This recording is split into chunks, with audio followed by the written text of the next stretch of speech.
Понякога ни е трудно да повярваме, че и световно известни знаменитости могат да вършат лоши неща. Това видео ще докаже, че те всъщност могат да си навлекат истински неприятности. Вижте какви са криминалните досиета на тези звезди.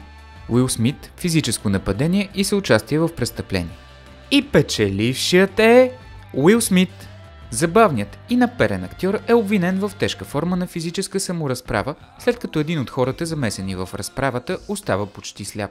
Кой да знае, че Уил има толкова буйна страна? Матю Бродерик – небрежно шофиране. В действителност Матю Бродерик е отговорен за смъртта на двама души. Актьорът навлиза в погрешната лента с колата си по време на почивка в Северна Ирландия и се удря челно в по-малката кола на жертвите, която не се движила в нарушение. Семейството на жертвите все още не е доволно от факта, че Матю не е влязъл в затвор. Тим Алън – притежание на кокаин и каране в нетрезво състояние. Кажете здрасти на господин Тим Алън, който на 25 години е бил лошо момче. Полицията открива в него кокаин, заради което се налага да излежи 2 години и половина в затвор. 20 години по-късно той отново е хванат да шофира в нетрезво състояние.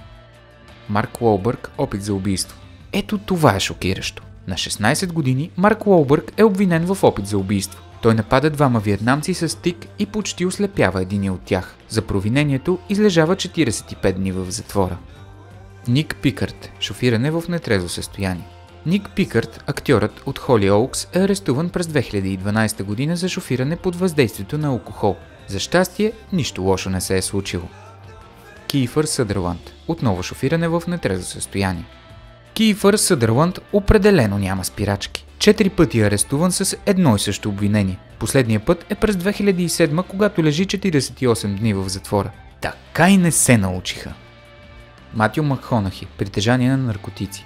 През далечната 99-та полицаите, които пристигат в дома на Матю Макхонахи, са посрещнати от невероятна гледка. Красивият актьор бил гол и заобиколен само от облак дим от марихуана.